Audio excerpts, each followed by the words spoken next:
it's very much to reinforce that US alliance. The Philippines, under its previous president Duterte, was very equivocal and sometimes favoured China, sometimes seemed to favour the US, but he was certainly not fully committed to the US alliance.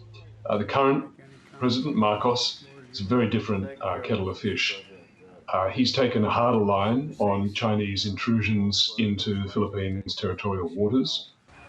He has turned over for use by the US another 4 Philippines military bases.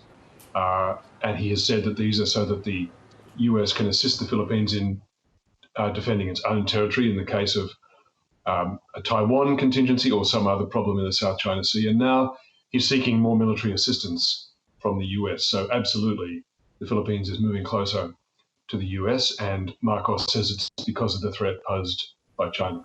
Yeah, it is no surprise when you do see how increasingly aggressive China is becoming in the South China Sea. And you've written today just about some incursions in the Philippines' own territorial waters that China seems to want to now assert as its own. That's right.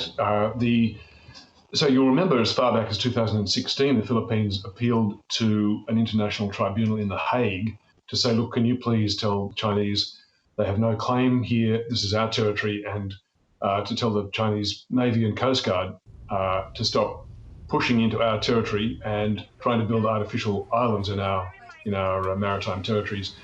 The Hague Tribunal ruled that China had no legal basis for its claim. The Chinese government refused to acknowledge that and has continued and seems now to be stepping up in a new burst of activity. Its intrusions this last week, there were 2 incidents where the Philippines protested to the Chinese government. One was where two small Philippines Coast Guard vessels were maneuvering within the Philippines' exclusive economic zone, and a larger Chinese Coast Guard ship moved in an abrupt and allegedly dangerous manner to block their access. The Philippines has criticised it. The US has criticised the Chinese manoeuvre, and so has Australia, as being dangerous and unprofessional. But this takes to 87 the number of complaints that the Philippines government has lodged against the Chinese government over the Chinese government, Chinese Navy and Coast Guard manoeuvres within the Philippines' exclusive economic zone and territorial waters that are now contested on a daily basis by Chinese forces.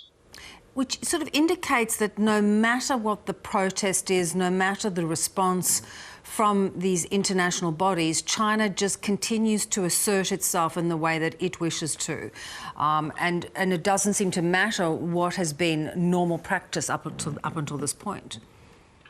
Well, China certainly is pressing ahead with all of its territorial, it must be said, incremental and muscular but non-kinetic manoeuvres. So we see it north against Japan, where the Japanese government produced a new oceans policy just last Friday to push back against Chinese intrusions into Japan's territorial waters.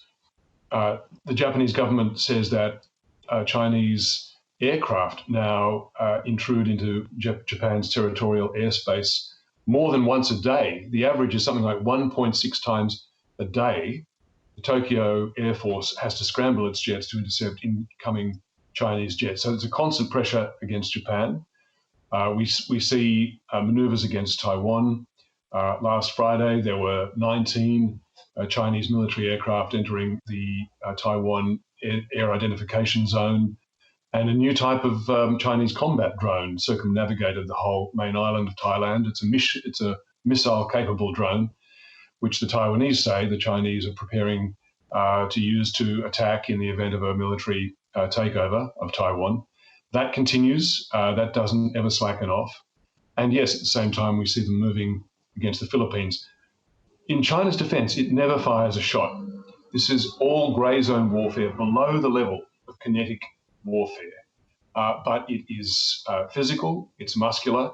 The armed force, the size of the Chinese military behind it, continues to grow. And that constant flexing, it's been called also salami slicing, it's incremental forcing back of other countries' territorial presence, has also been called by a Chinese general cabbage leaf strategy, continuing to lay down one cabbage leaf after another to create a thickening and solidifying assertion of territorial rights in contested territories. Yeah. To your point that they haven't yet made a military move, but the sense is with Taiwan, it won't be that long now, and even, work that you did recently suggested could be within the next 3 years. Is it clear to you yet what role the US would take?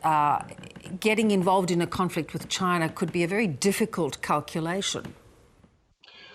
Well, on your point about Taiwan, the Taiwanese foreign minister said just yesterday that he said 2027, so 4 years hence, is the year he is most worried about an attempted forcible Chinese government takeover of the Taiwanese territory.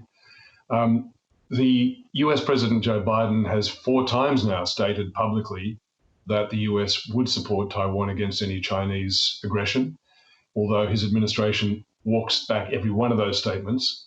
4 is, that's more than an accident. And in response to this latest territorial provocation by the Chinese Coast Guard against the Philippines, the admiral who is in charge of the US Pacific Fleet went on the record with the Nikkei newspaper in Japan to say that the US stands ready to defend the Philippines and its sovereign rights against any attempt by the Chinese forces to prevent the Philippines exercising its full territorial sovereign rights. So the US does seem to be asserting that it has the willpower, if necessary, to confront a kinetic Chinese attack. Yeah. Where do you think Australia fits into this? We don't know if Joe Biden would be president then, for example, in terms of our ongoing relationship and potential role. Should there be some form of military sort of action within the South China Sea? Well, I think we can take it as a given, and this has been set out privately by former ministers in the Morrison government, but also current ministers in the Albanese government. Australia would not get itself involved in an open confrontation with China if it did not have the support of the US. However, if the US were to engage in a kinetic war as opposed to a simple, well, I suppose it's not really simple, it's quite serious pushing and shoving. If the US were to take on China, it would look to Australia and expect Australia's support. And without Australia having said so explicitly, I think we can assume that if China were the aggressor, Australia would be strongly tempted to join the US in any military confrontation against the Chinese Communist Party's forces. Yeah. We live in interesting times. Good to talk, Pete. Thanks so much. Pleasure, Bev.